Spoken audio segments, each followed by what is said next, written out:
하나님을 향하는 기도, 마태복음 6장 6절. 너는 기도할 때에 내 골방에 들어가 문을 닫고 은밀한 중에 계신 내 아버지께 기도하라. 신앙의 중심은 당신의 눈이 사람이 아니라 하나님을 향하는 것입니다.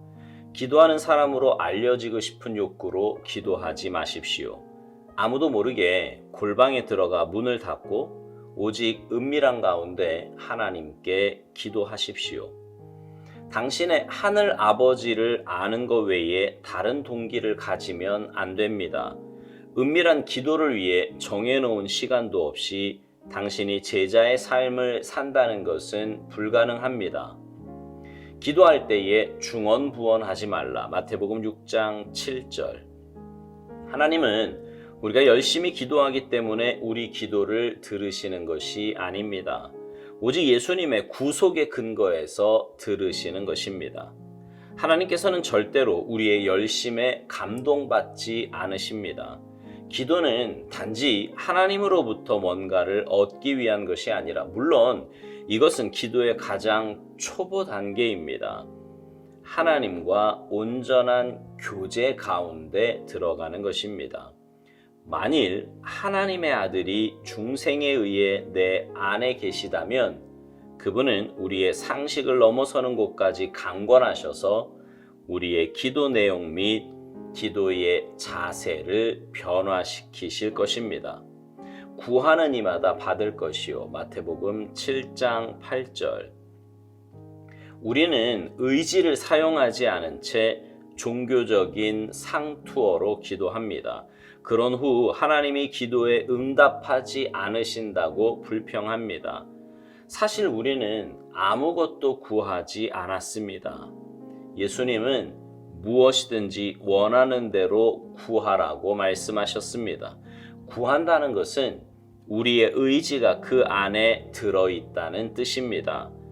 예수님께서는 어린아이와 같이 가장 진실하게 기도해야 한다고 말씀하셨습니다. 그러나 우리는 비판적인 마음으로 반응하며 말합니다. 네, 그렇지만 예수님은 구하라고 하셨습니다. 그러나 우리가 하나님께 구해야 하는 것은 예수 그리스도께서 계시하신 그 하나님과 조화되는 내용이어야 한다는 사실을 기억하십시오.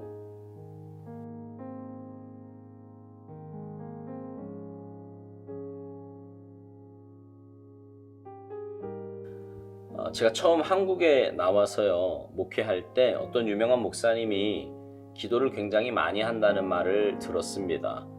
하루 보통 6시간에서 8시간을 기도한다는 것이었습니다.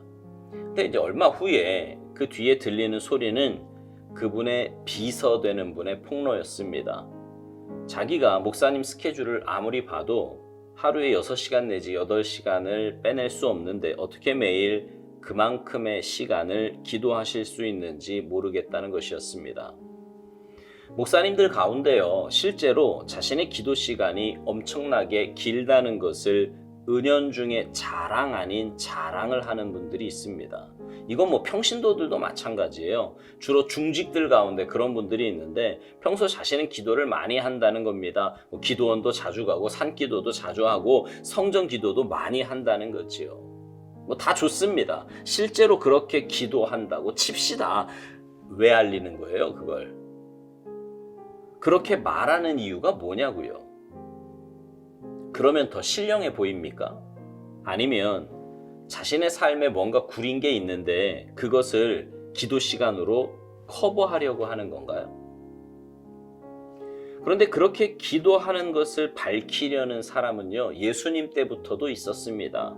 바로 바리새인들이었지요. 그들은 기도 시간이 되면요, 일부러 사람들이 많이 모이는 장소로 나아갔습니다. 그리고 시간이 되면 하늘을 향해 손을 높이 들고 큰 소리로 기도했어요. 자기는 이렇게 어디서나 시간이 되면 하나님께 기도한다는 것을 잊지 않고 그렇게 기도하고 있다는 것을 보여주기 위해서였습니다. 주님은요, 그런 바리새인들을 향해서 화 있을진저 외식하는 자요, 화 있을진저 눈먼 인도자여 이렇게 강하게 책망하셨습니다. 오스왈드 목사님은요, 오늘 묵상을 시작하면서 신앙의 중심은 당신의 눈이 사람이 아니라 하나님을 향하는 것이라고 말합니다. 기도 많이 한다고 떠벌리는 사람이나 사람이 많이 있는 곳에 나와 기도하는 바리새인이나 모두가 다 하나님이 아닌 사람을 향해 눈을 돌린 사람들입니다. 하나님께 향해야 할 시선이 사람에게 향하니 그런 엉뚱한 짓을 하는 겁니다. 오스왈드 목사님은요, 우리에게 기도하는 사람으로 알려지고 싶은 욕구로 기도하지 말라고 말합니다. 아무도 모르게 골방에 들어가 문을 닫고 오직 은밀한 가운데 하나님께 기도하라고요. 여러분, 기도는요, 하나님과 나와의 인격적인 관계요 만남입니다. 사람에게 알리면 그건 이미 기도의 본질을 잃어버린 거예요. 또 하나, 세상 사람들, 또 이방신을 믿는 사람들에게도 분명 기도가 있다고 제가 여러 번 말씀드렸잖아요. 근데 그들의 기도와 우리의 기도가 차이가 있다고 하면 그들은 정성을 들여야 신이 듣는다고 생각합니다. 그러나 우리는 아니지요.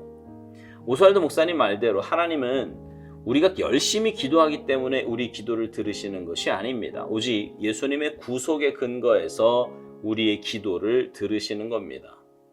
예수님의 십자가 은혜가 하나님과 우리 사이에 다리를 놓아주신 거고요. 그 주님의 보혈을 의지하여 하나님께 나아가는 자들의 기도를 들어주시고 하나님은 만나주십니다. 그래서 기도는요, 교제예요. 교제. 오스왈드 목사님은 하나님과 온전한 교제 가운데 들어가는 것이라고 말합니다. 그렇습니다. 기도의 시작은 내게 필요한 무언가를 얻기 위해 간구로 시작할 수 있습니다. 그러나 깊은 기도의 자리에 가면 주님과의 만남이 반드시 있습니다. 그 만남은 뭔가 대가를 바라는 만남이 아니라 영혼의 쉼이요 안식입니다. 세상에 찌든 우리의 영혼과 삶이 하나님과의 만남을 통해 본래의 모습을 찾아가는 귀한 시간입니다. 기도에는 분명 응답이 있지요. 하나님과의 만남을 통해 우리의 삶이 변화되면 그 변화된 삶에 맞는 응답과 역사가 있습니다. 그런데 많은 사람들이 기도의 응답을 체험하지 못하고 삽니다. 그 이유에 대해 오스왈드 목사님이 이렇게 말합니다. 우리는 의지를 사용하지 않은 채 종교적인 상투어로 기도한다는 거예요. 그런 후에 하나님이 기도에 응답하지 않으신다고 불평한다는 거지요. 그런데 오스왈드 목사님은요, 그런 모습에 대해서 사실 우리는 아무것도 구하지 않은 것이다 이렇게 말합니다. 그러니까 그렇게 종교적인 상투어로 아무 의지나 영혼의 간구 없이 하는 기도는 기도가 아니다 이 말입니다. 여러분의 습관적인 기도 행위 혹시 여러분에게는 없으세요? 그런 습관적인 기도 행위는 종교적인 상투어를 사용한 종교 행위일 뿐입니다. 그건 하나님이 원하시는 기도의 모습이 아닙니다. 단 한마디를 해도 진심을 담아 하나님을 향한 사모함과 사랑을 담아 드리는 것이 기도이고, 그런 기도에는 분명한 역사와 응답이 있을 것입니다. 요한복음 15장 7절에 예수님은 무엇이든지 원하는 대로 구하라 이렇게 말씀하셨는데, 구한다는 것은 우리의 의지가 그 안에 들어있다는 뜻이라고 오스왈드 목사님은 말합니다. 그러면서 우리가 하나님께 구해야 하는 것은 예수 그리스도께서 계시하신 그 하나님과 조화되는 내용이어야 한다는 사실을 기억해야 한다고요. 그렇습니다. 우리의 간구는 나를 위함이 아니라 하나님 나라와 영광을 위한 것이어야 합니다. 자주 드리는 말씀, 하나님을 위한 것이 나를 위한 것이고 나를 위한 것은 사탄을 위한 것이라는 말입니다. 바라기는 여러분의 기도가 주님과 깊은 만남이 있는 은혜의 시간이기를 소망합니다. 그래서 주님과의 만남을 통해 여러분의 삶이 변화되고 변화된 여러분의 삶에 응답하시고 역사하시는 하나님을 체험하며 사시기를 바랍니다. 그리고 그렇게 응답받는 여러분을 통해 하나님의 나라가 확장되며 영혼 구원, 열방 회복의 역사가 나타나게 되기를 주님의 이름으로 축복합니다. 아멘.